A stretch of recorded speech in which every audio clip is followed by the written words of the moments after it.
My name is Hannah Keegan. I'm a lead detective for a top-secret New York Police Department task force. We're assigned to the unexplained cases that border on the paranormal. This is Division 13, and here are our case files. When rookies ask how and why this task force was created, I hand them a slim, battered folder. Case 013-001. Prodigy. Read Officer Shipman's report, I tell them.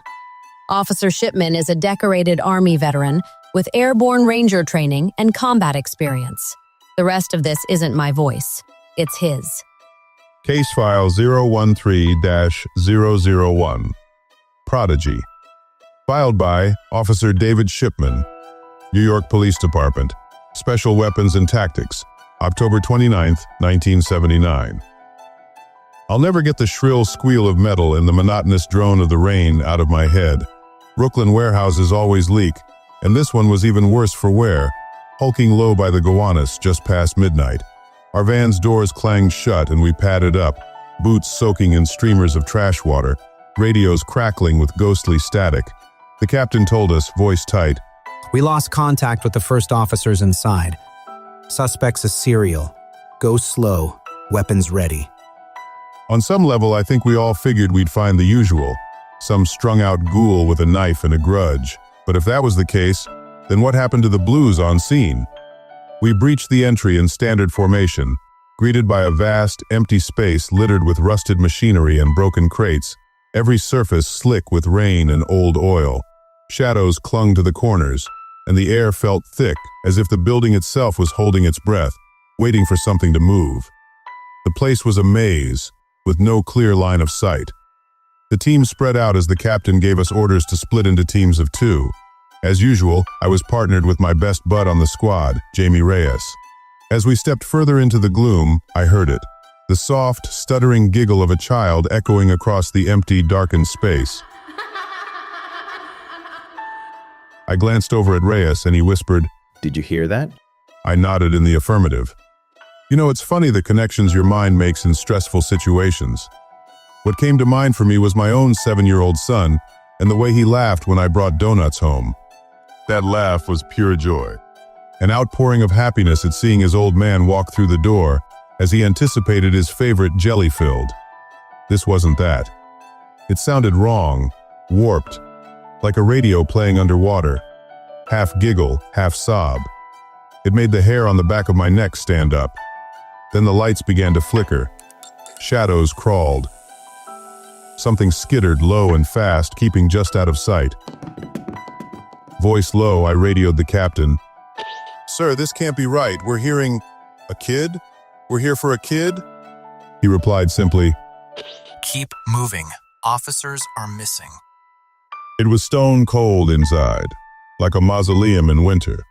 You could see your breath, and with every step, the overhead fluorescence flickered again, casting everything in pulses of shadow and white. Metal groaned somewhere above us, a laugh again, somewhere behind a sagging tower of crates. Rounding the next turn, we found the first body, Officer Lynn. Bent backward over a pipe, eyes wide, mouth open in a never-ending scream.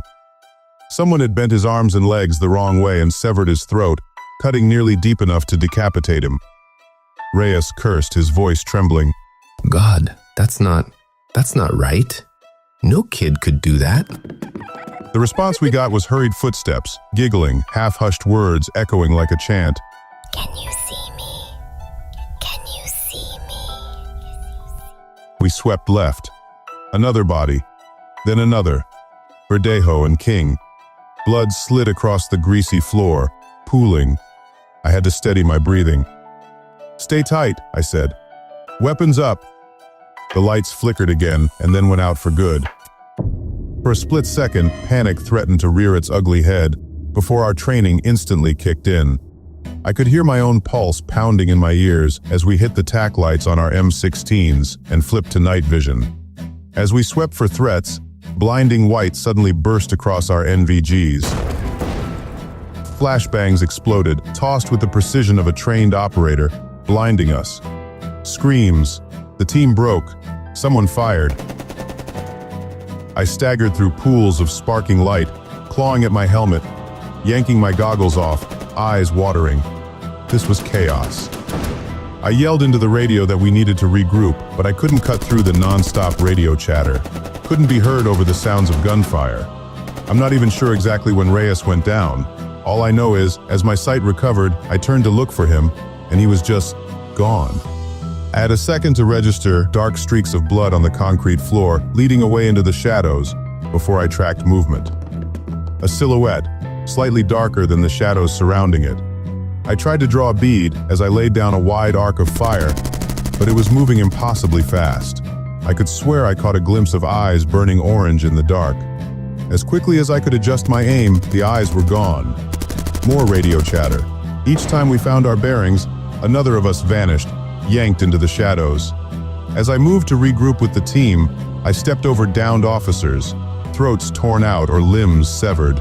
Behind it all, that laugh, higher now, giddy, lost in play. I tried the radio again. Officer down, scratch that, officers down, multiple casualties.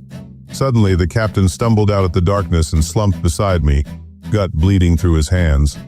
He tried to stand, and a knife whirred from the black, catching him in the throat. I yelled, pivoted, and shot, but I was firing blind. Flashes from the darkness, gunfire, precise, well-placed shots, all hitting me center mass. I felt the impact, 3, maybe 4 slugs, slamming into my vest, knocking the breath from my chest as I felt some of my ribs snap. I slid backward, vision shrinking to a pencil-thin slice of the world, and then silence. Except for wet footsteps dragging toward me. He stepped out, a boy, 8 or 10 but strange, skin like wax, hair in wild mats, and those eyes, copper orange, burning from somewhere deep in his skull, the eyes of a predator. He knelt beside me and smiled. He whispered inches from my ear as I struggled for breath. I let you live so you can tell them. Tell them all. The Nullborn are here. The Lightbringer is coming. No one will escape. He spoke like he was reciting something taught to him long ago. Then he suddenly yanked off my helmet, snapping the chin straps. Then he raised the gun in his hand high and brought it crashing down on my skull. Darkness. I woke up in the hospital, the room glowing orange with sunrise. My first thought was, it had all been a nightmare. I had a visitor. Loretta Smith, the mayor's chief of staff, sat waiting. Her face had the look of someone who'd barely slept. Officer Shipman, glad to see you still with us. I replied through my cracked, dry throat. It's good to be seen. It came out as a croaking whisper. As my nurse left after checking my vitals and giving me fluids, Smith continued. We need you to understand what happened. She told me. The child's name was Billy Rath. Autistic, bright, and loved. Reported missing 6 months earlier, presumed dead. Evidence collected at multiple scenes pointed to Billy as the killer. We couldn't believe that a 10-year-old boy could be capable of this, but his DNA was everywhere. We circulated his picture from the Rath family photos, and a witness spotted him entering the warehouse you guys found him in. She continued to tell me that when the backup team arrived, they found every officer dead, and Billy sitting beside my bleeding body, quiet as stone, hands folded in his lap. He went quietly, didn't struggle. On the wall above him were the words, "The Nullborn are here," painted in the blood of men twice his size. Your entire squad is gone, just like the responding officers. All gone. You're lucky to have survived, she said. Medical teams found something else. Billy had been injected, subjected to some virus. Nobody understood its origin. No cure. Not even a guess at this point. But it turned him into a killing machine. She paused, shaking her head with sorrow. Just 10 years old, and the most dangerous person I've ever met. She turned to gaze through the window. I asked, and we have no idea what Nullborn means. She shook her head and paused to gather her thoughts. What we do know is these events are not isolated. There have been others. People changed. Things we don't understand. The mayor's office, together with the feds, is forming a new task force. Division 13. We need someone who's seen the other side. Someone with your training. Interested, Officer Shipman? I nodded, my head still buzzing from the shock of it all. Whatever I'd seen that night, I knew I couldn't turn away. Monsters are real, and I was ready to hunt them. I'm in. The year is 1979, and this is the beginning of Division 13. In case file 013-001.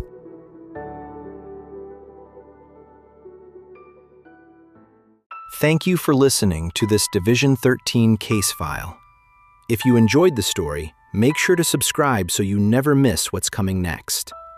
Inner Circle members get early access to all Kaine Legacy Studios projects, including exclusive Division 13 episodes, live Overdrive radio mixes, extended Lux Manifest content, shoutouts in video credits, and more. You can become a member by clicking Join below. We're just getting started, so don't miss out. Become a channel member today.